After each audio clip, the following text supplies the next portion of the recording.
Sí, Hola Ernesto. hola. Hola, ¿qué hay? Soy Miguel. Bien, cuéntame, Encantado. Miguel. Nada, Sí. tengo preparadas unas preguntiñas para hacerte sobre la escuela de Camouco. Bueno, la antigua escuela de Ajá, Camouco, ahora agrupación instructiva. bien. ¿Me oyes, no? Sí, te oigo, te oigo. Vale. Bueno, pues ¿Te vale así? ¿Te vale así o no? así perfecto. Ajá, pues cuéntame. Pues nada, mira, lo primero que te quería preguntar es pues un poquito de la historia de Camouco y también pues en qué año se fundó y qué usos se le dio a la escuela pues a lo largo de los años. Bueno, vamos a ver una cosa. Mira, yo no sé si te dijo este Vila Sánchez que hay una revista que se llama La Tenencia. Sí, sí, sí. Ahí tienes escrito todo. En el número 7. Yo te la puedo mandar, está en PDF, digitalizada. Yo te la puedo mandar, pero es que ahí tienes la historia de la parroquia, ¿eh? Antes de existir la agrupación instructiva y después de existir. ¿Me entiendes? Sí, Entonces, porque verás, la agrupación instructiva de Camuco nace como consecuencia de que en Ares, en 1904, los emigrantes de Ares del ayuntamiento, que se encontraban en La Habana, hay un señor que se llama Domingo Trochi, que le hicieron hace unos días, le dieron el nombre a una plaza de Ares, que yo te mandé un vídeo, no sé si lo viste. Y resulta que ese hombre reúne a la gente de Ares y fundan la Alianza Aresana de Instrucción.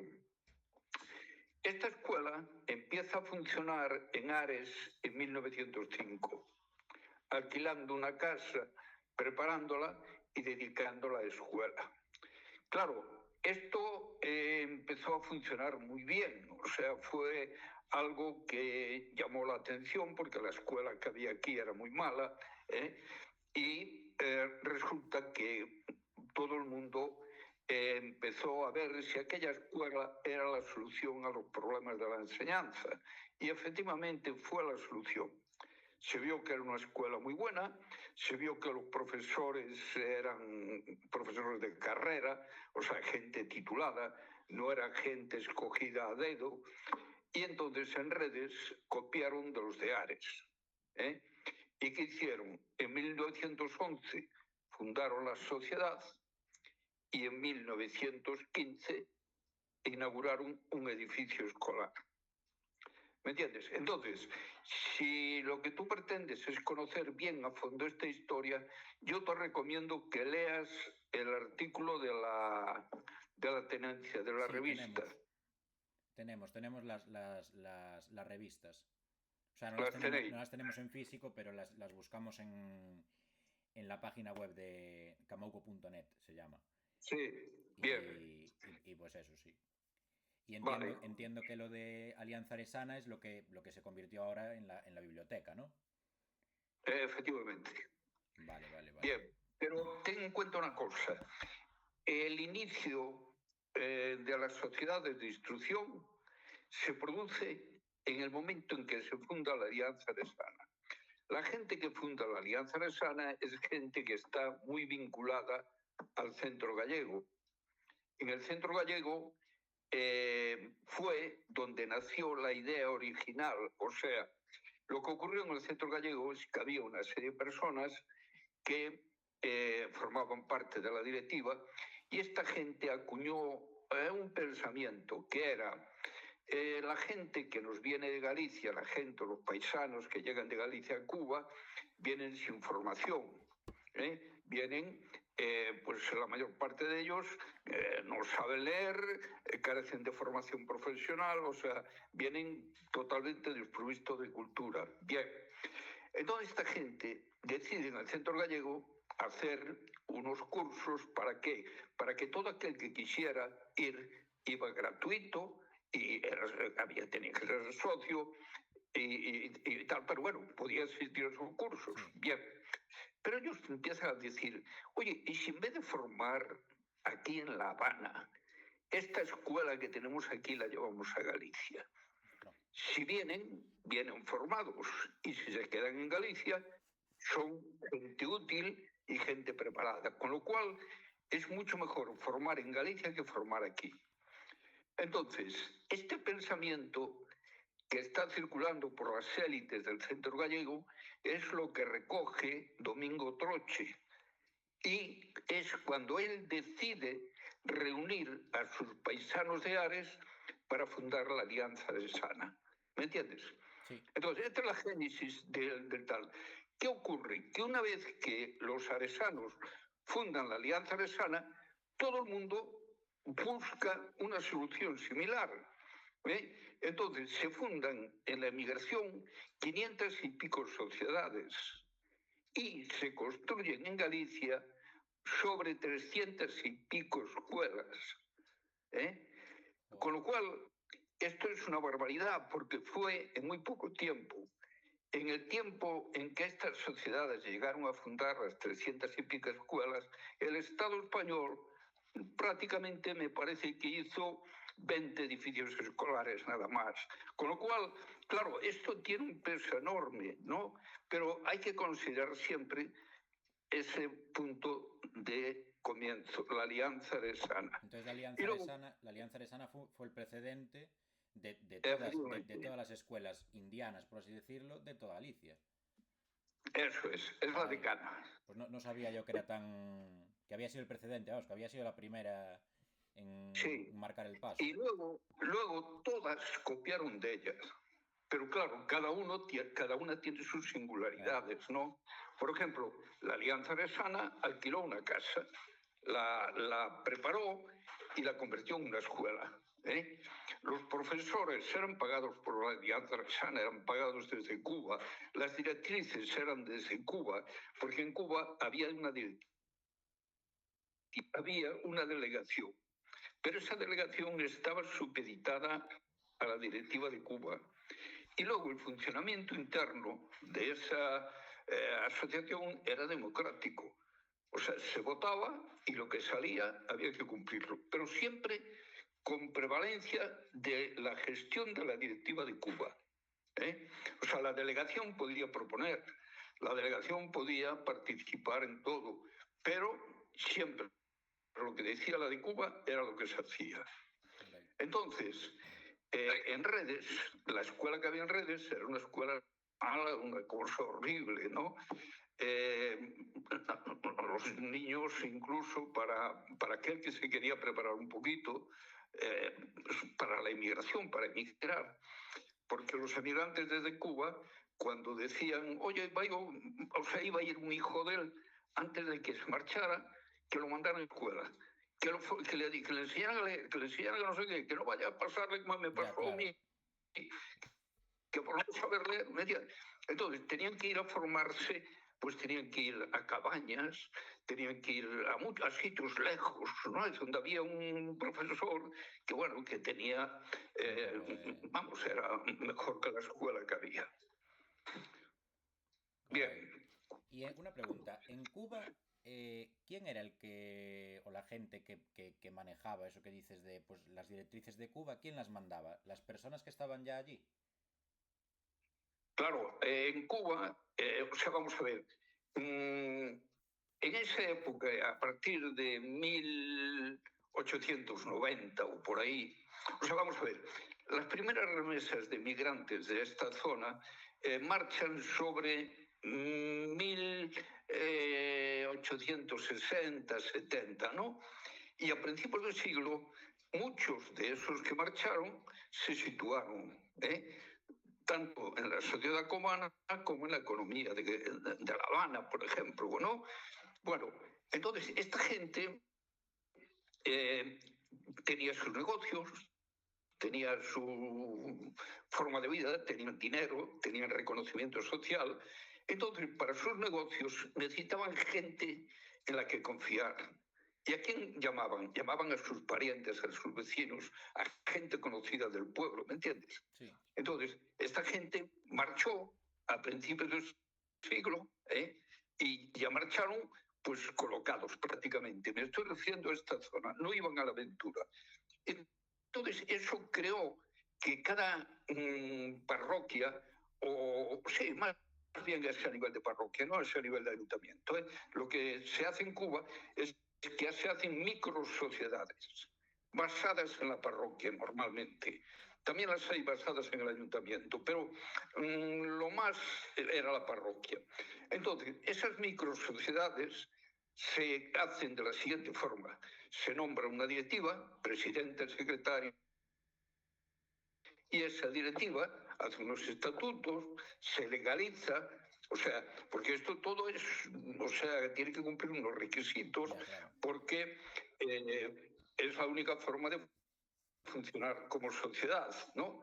Entonces las aprobaba el gobierno cubano, y una vez que las aprobaban el gobierno cubano, que venían a la parroquia y hacían aquí una delegación, que era otra directiva dada a la estar reconectando. Sí, se me está... Ahora. Sí, se me corta un poquito. ¿Me oíste? Ahora sí. Se corta un poquito. Bueno, pues, hacen otra directiva aquí en la parroquia, pero que es una delegación de la de Cuba. O sea, la que manda es la de Cuba. Y la de aquí lo que hace es que gestiona y propone. ¿Me entiendes? Sí. Entonces, los hombres que allí formaban parte de la directiva eran gente significada, gente que tenía cultura, que tenía sus conocimientos, y luego los demás, pues por razones de parentesco, por razones de vecindad, por razones de intereses, se unían y formaban una sociedad. Entonces estaba, o sea, la escuela de Camouco, entonces estaba asociada con, o sea, no asociada, pero relacionada con las escuelas que tenía en su entorno. O sea, estaba relacionada con la escuela de Ares, estaba relacionada con la escuela de Cabanas. No. O sea, No había... era totalmente independiente la escuela de Camouco. Eran totalmente independientes. Vale. Se gestionaban independientemente. Y lo que sí tenían era intercambios. O sea, por ejemplo, los alumnos de Camouco pues iban a una sociedad a hacer un acto cultural, en fin, o venían Sí. de otras escuelas aquí. Pero ¿Me vamos, que entiendes? son escuelas Incluso como autogestionadas por las personas, o sea, por los padres de los alumnos y las alumnas y después no tenías que ser padre. No necesariamente tenías que ser socio, pero no padre. Bueno, ¿Entiendes? sí, Había claro. gente que no tenían hijos, pero formaban parte de la directiva. Vale. O sea, funciona un poco como funciona ahora, pues un casino, como funciona el casino de Ares, por ejemplo. Sí, igual. Vale, y Sí. después también te quería preguntar cómo era la escuela, lo que es la organización de la escuela. O sea, estaban todos los niños juntos en la misma clase, o había diferentes niveles, o estaban todos, o sea, había un profesor y le daba clase a todos los alumnos en la misma clase a la vez, o hay diferentes clases, diferentes aulas. Normalmente estas escuelas lo que hay es separación de sexos. Había aula de niños y aula de niñas. El patio, incluso en la de redes, estaba dividido y había una zona del patio para los niños y la otra zona para las niñas, ¿no? Y no se podía mezclar, estaba prohibido, por decirlo así, jugar niños y niñas, ¿no? Bien, luego los profesores agrupaban a los niños según la edad y los conocimientos, ¿no? Y los tenían a todos en la clase, a unos les daban unas tareas, otros hacían otras, en fin, y él distribuía el tiempo y distribuía el trabajo dependiendo de cada grupo de alumnos. Vale. Y había un profesor por el aula de niños y un profesor para el aula de niñas, ¿no? Una profesora para el aula de niñas, sí. Vale. En el aula de niñas era profesora, no era profesor. Sí, Vale. no era profesor. Vale. Y ese profesor entiendo que impartía todo. No había, imagínate, pues un profesor de matemáticas, un profesor de... No. Todo. Era... Vale. Vale. Estos utilizaban el concepto de la enciclopedia. Tú sabes que la enciclopedia Sí, claro. pues abarca todo, ¿no? Una enciclopedia pues tiene gramática, aritmética, no sé qué, no, era así, una cosa Todo. así, Vale, vale. ¿no? Mm. Vale. Después, también te quería preguntar qué usos se le dieron, aparte de la escuela. Yo entiendo que se le dieron más usos. O sea, la escuela a día de hoy no existe una escuela en lo que es el edificio. Entonces, ¿qué usos se le dieron al edificio aparte de ser la escuela de Camouco? Aparte de ese uso que se le dio, ¿qué más usos se le dieron pues, a lo largo de la historia? Si ese edificio entiendo que se hizo con el fin único de hacer una escuela en su momento. O sea, en cuanto se hizo, ya era para hacer la escuela. Pero después, por lo que leí, ya no, o sea, ahora ya no es una escuela y se le dieron otros usos, como es ahora, pues por ejemplo, la agrupación cultural. Entonces, un poquito si me podías hablar de los Mira, usos que se le dieron. la escuela nace como escuela, ¿no? O sea, la sociedad se funda para crear una escuela en redes, ¿no? Entonces, su fin primordial es ese. Pero luego, en redes no, pues cuando era el patrón o cuando era una fiesta o cuando alguien decidía hacer un baile, pues iban a la escuela, se paraban las mesas, anoche, Ernesto, ¿me entiendes? ahora O sea, se me cortó ahora un rato. sí, Si me puedes volver a repetir eso de los bailes y... sí. Bueno, como la escuela, se tenga en cuenta que cada aula de la escuela son 100 metros cuadrados Vale, útiles. vale. Entonces, bailes, ¿no? Y claro, si coges todo el edificio, son 250 metros útiles. Con lo cual, cuando había fiestas o había el patrón o había alguna festividad religiosa o tal, la escuela se utilizaba para hacer los bailes, ¿no? Qué bien. ¿Vale? Sí, sí. Entonces, había socios que votaban no a los bailes y había socios que votaban sí. Ganaba la mayoría. Cuando la mayoría decidía hacer bailes, ¿por qué votaban no?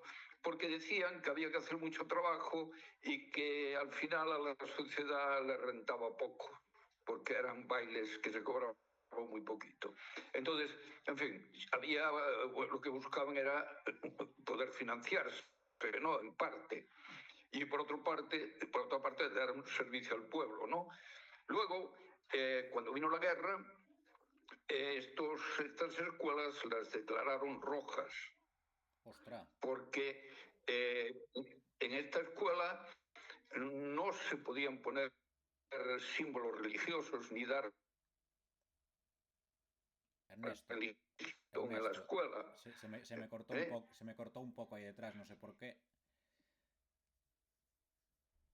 Se cortó. A ver, Debe ser la red. ahora Ahora bien. sí. Bien, pues ¿qué te iba a decir yo? Que la escuela tenía, o sea, vamos a ver, la gente en Cuba votaba si se podían dar clases de religión, o poner crucifijos o cosas de este tipo. Y en Cuba la gente pensaba que la escuela no era el lugar para enseñar religión, que la religión había que enseñarla en la iglesia. Pero claro, el cura de la parroquia no estaba por eso. El cura quería, como siempre, llevar la religión a la escuela. Entonces en Cuba se votó y salió por mayoría que no se podía dar clase en la escuela. Entonces, ¿qué ocurrió? Que esta negación a no dar clase, el ser una democracia y ser abierta a todo, porque eran realmente sociedades donde lo religioso no tenía importancia, ni tenían Claro, importancia otras muchas cosas de tipo político y tal, y la política tampoco entraba. Bueno, todas estas cosas hicieron que cuando Franco gana la guerra, a todas estas escuelas las tilden de rojas, las tilden de todo. Con lo cual intentan expropiarlas. Y la escuela de redes intentaron expropiarla, pero no fueron capaces. ¿Por qué? Porque la escuela era una propiedad de unos señores que se encontraban en Cuba, respaldados por el gobierno cubano. Entonces, cuando el gobernador y el alcalde quisieron hacerse con la escuela, fue una comisión del pueblo a hablar con el gobernador y dijo: nosotros no podemos firmar nada, ni a favor ni en contra, porque dependemos de La Habana. Si La Habana nos dicen que tal, pero claro, los de La Habana dijeron: no, no, este es patrimonio cubano, la escuela es patrimonio cubano, nosotros no vamos a firmar nada. Pero no la expropiaron. ¿Me entiendes? Sí, sí. Entonces, una vez que la expropian... Que es muy interesante eso. Claro, claro. Y una vez que la expropian, la convierten en escuela nacional. No que la expropian, sino que la incautan. Una vez que la incautan, la convierten en escuela nacional, que era lo que realmente ella venía haciendo. Ya venía siendo una escuela para los niños de la parroquia. Bueno, pues ahora pasó a ser la misma escuela, pero con profesores pagados por el Estado. Entonces, a partir de ahí estuvo unos años funcionando de esa forma. Y luego, cuando pasaron unos cuantos años, empezó el tema de que el ayuntamiento, porque la escuela quedó, o sea, vamos a ver, toda la materia y toda la escuela funcionaba de acuerdo con las normas del Ministerio de Educación, pero la conservación del edificio era responsabilidad del ayuntamiento. El ayuntamiento no gastó un duro, con lo cual el edificio, todo de madera por el interior, se fue apolillando, estropeando, y cuando se dieron cuenta el edificio ya no se sostenía. Entonces vino una inspectora y cerró la escuela. ¿En qué año fue esto? Esto debió ser... Esto, ahí está todo en el... Es que yo no me acuerdo muy bien, pero en el año 60 y algo, por ahí, ¿no? Cerró la escuela. Entonces, ¿qué ocurrió?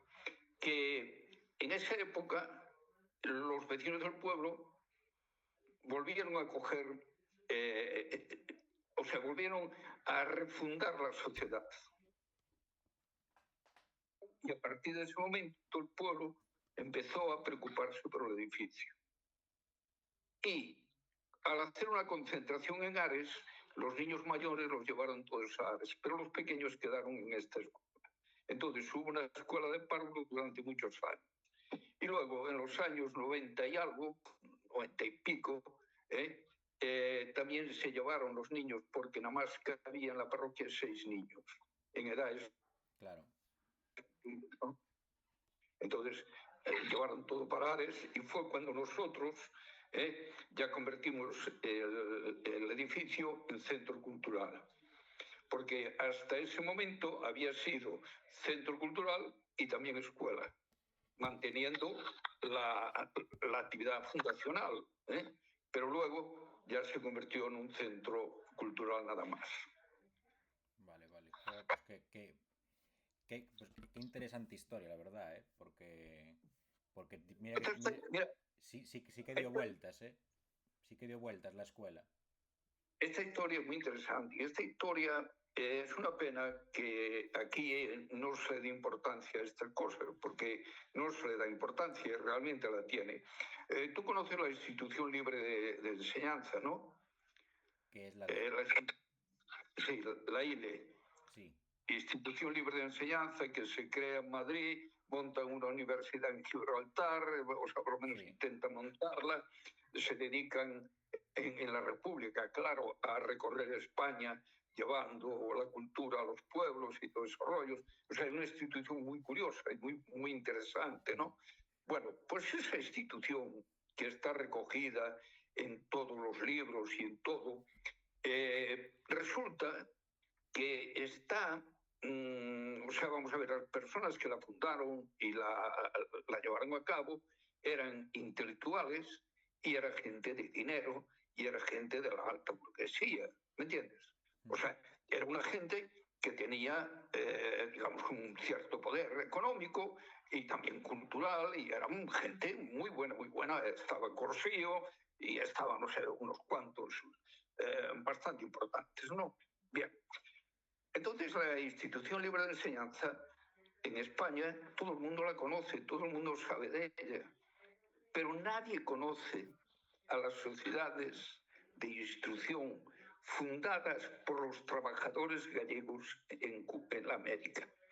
Y esos trabajadores que fundaron estas sociedades no eran intelectuales, era gente que ganaba lo mínimo que te puedes imaginar, pero que sabiendo el problema que tenían sus hijos de cultura y demás, sacrificaban parte del sueldo que ganaban para que tuvieran una escuela en Galicia.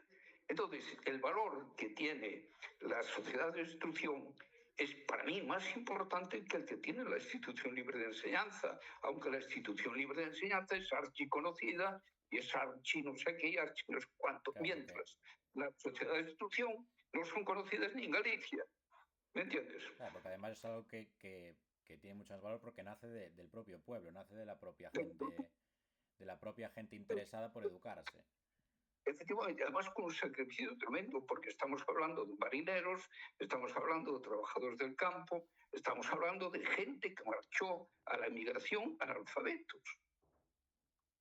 Y llegaron a fundar 500 y pico sociedades, que eso se dice muy pronto, pero mucho, y 300 y pico escuelas. O sea, una barbaridad. Bueno, pues eso nadie lo conoce, con lo cual aquí estamos. Pero eso tampoco se estudia. Claro, pero no se estudia porque somos como somos. Porque si hubiera conciencia en los que tienen la obligación de hacer cosas interesantes y buenas, pues le darían a esto mucho más auge, ¿entiendes? Pero, en fin. Es bastante... Además es bastante ilustrativo de cómo es la sociedad gallega, la verdad, porque en ese momento, en el momento de la emigración, lo que decías, que la gente era analfabeta y tenía, o sea, prefería utilizar parte de su sueldo para poder educarse, para poder educar a su familia, vamos, para que se pudiera educar a sus hijos, para que fueran algo en la vida, como quien dice, ¿sabes? Claro, ellos estaban pensando que sus hijos tendrían que emigrar igual que ellos, claro. ¿Me entiendes? Y entonces decían, no quiero que mis hijos lleguen aquí como llegué yo. Claro. Claro. Joder. Bueno, y por última pregunta, quería preguntar, que esa es una pregunta un poco más experimental, un poco más sentimental, abstracta, y es que me cuentes qué significa para ti la escuela de Camouco a lo largo de tu vida. Hombre, la escuela de Camouco para mí lo significa todo. En principio te diré que una de las personas que se metió en el tema de fundar la sociedad fue mi abuelo. Mi abuelo, que se llamaba igual que yo, Ernesto. También mi bisabuelo. O sea, mi padre se formó en ella. Yo también fui alumno de ella. Y luego, por circunstancias de la vida, yo trabajaba en Telefónica y tuve que trabajar pues, en Madrid 16 años, en Ribadeo 5, en Vigo otros 5, y cuando llegó un día en que me vine destinado para Coruña, lo primero que hice es llegar a mi pueblo, como se encontraba en ruina, pues nos juntamos unos cuantos amigos y decidimos recuperar el edificio. Nos hemos dedicado, pues yo fui presidente de la sociedad incluso durante 6 o 7 años, secretario también durante 10 o 12 años, ahora soy directivo, incluso me han reconocido toda esta labor nombrándome presidente de honra de la sociedad. Caray. Con lo cual, ves que yo tengo una vinculación muy grande con la escuela. Creo que está funcionando de maravilla. Creo que ahora tenemos un presidente y una directiva mucho mejor que la que había cuando yo estaba, por supuesto, y va funcionando muy bien. Y es un ejemplo en Galicia de cómo estas escuelas se pueden reconvertir y pueden ser útiles al pueblo. Oh, pues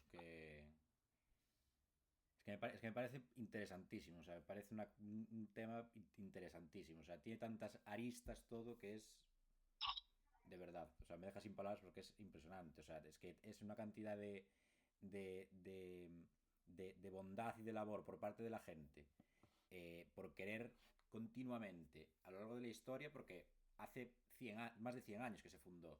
Se podía haber ido a pique, o sea, podía ni existir el edificio ya. Y aún así se sigue manteniendo y además, por lo que estuve viendo en las redes sociales, con cantidad de actividades y cantidad de todo que se hace ahí. O sea, sigue siendo un edificio de la parroquia, del pueblo, por lo que decías antes. Hombre, en este momento nos tienen considerados como quizá la sociedad, bueno, la sociedad cultural más activa de la parroquia. Hay que tener en cuenta que hay una dificultad grande, ¿no? Redes no es ayuntamiento, Redes es parroquia, con lo cual Redes no tiene el respaldo político de un ayuntamiento ni el económico. Pero a pesar de todo, nosotros que contamos con el ayuntamiento, contamos con la diputación y contamos con todo el mundo para todo lo que nosotros vamos haciendo y damos participación. Mira, te va a decir, lo que te voy a decir ahora, te va vamos a decir claramente lo que es la sociedad. En la sociedad, cuando una persona se hace socio, lo que se le suele decir es, eres socio, vas a pagar 30 euros al año, que no es nada. No es nada. Y vas a tener menos derechos que uno que no es socio. Es decir, un socio tiene todos los derechos, lógicamente. Un vecino que no es socio puede entrar a todos los actos gratuitamente y no se le priva a nadie. Es más, todos los actos son abiertos, son públicos.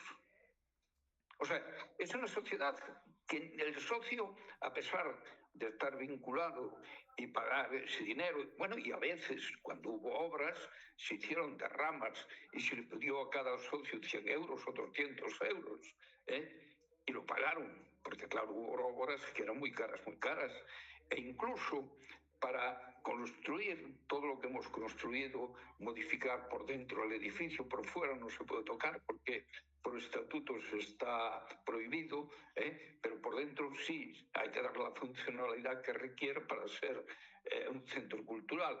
Bueno, pues para eso se hicieron derramas, los socios todos pagaron religiosamente e incluso me está diciendo que me estoy quedando sin batería. E incluso el tema es que a ver, ¿qué te iba a decir yo? Las obras. Llegamos a hipotecar el edificio y los terrenos para conseguir un préstamo y poder hacer una obra que nos costó una barbaridad, porque el edificio estaba en el suelo, claro. O sea, que para que tú veas que aquí hay una labor muy, muy, muy interesante. Que aparte además la gente del pueblo sigue siendo socia, pese a saber que podría beneficiarse de la infraestructura gratuitamente y aún así continúan pagando su cuota. Sí. Es que la gente no se hace socio para beneficiarse, sino que se hace socio para sostenerla, para que siga cumpliendo con los principios fundacionales, ¿me entiendes? Qué bien, qué bien. Y también te quería preguntar, así ya de pregunta en la cola, te quería preguntar si sigue teniendo algún... Esto es curiosidad mía ya, no está fuera de las preguntas que teníamos preparadas, pero ¿sigue teniendo algún lazo con Cuba? Sí. La bandera cubana se iza en todos los actos importantes. La bandera cubana está siempre presente en los actos que realiza en la escuela, en la actualidad. O sea, si tú ahora mañana hacemos algo importante, la bandera cubana tiene que estar presente. Eso quizá, y luego tenemos contactos con mucha gente de Cuba que vienen aquí, hacemos charlas, hacemos estudios. Hay una actividad muy, muy grande relacionada con Cuba. ¿Y hay socios cubanos? No. Y nadie, o sea, nadie participa, entiendo. O sea, como participaba antes económicamente, las decisiones venían de Cuba y todo eso, ahora las decisiones y todo No, viene parte de la directiva democráticamente y ya está, ¿no? sí, la única directiva que hay es la que hay ahora aquí. Vale, Sí. vale, vale. Bueno, Ernesto, pues muchísimas gracias. Muy bien, Una pues conversación muy bien. interesantísima, ¿eh?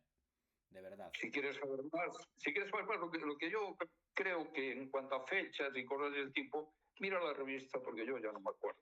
Ya, ¿Entiendes? por lo que me había contado ya, bueno, yo soy el novio de la hija de Tete, que Tete estudió, bueno, fue alumna de Javi Sí, y por eso me pasó tu contacto. Y Tete ya me había contado, bueno, muchísimas cosas ya de la biblioteca de Ares, que era la antigua escuela masculina, sí, bueno, masculina y sí. femenina era, y bueno, me había contado muchísimas cosas y me habían parecido súper interesantes. Pero es que la historia que me acabas de contar tú es, vamos, elevado a la enésima potencia, o sea, es fantástica. Me parece Pues muy interesantísima y bien. además muy poco descubierta, porque yo es que no la conocía. No, no, no, es que no es. Pero de todas formas, te repito, en la revista tienes todo. Y si necesitas alguna cosa más, fotografías o alguna cosa así, yo te mando todo lo que quieras. Vale, Yo pues tengo, perfecto. o sea, tengo una colección de fotografías muy importante de la escuela de redes, ¿no? Oye, está a tu disposición. Si quieres venir a verlas, las ves y las escoges. Si quieres que te las mande, te las mando. En fin, lo que tú quieras. ¿Eh? Vale, pues perfecto.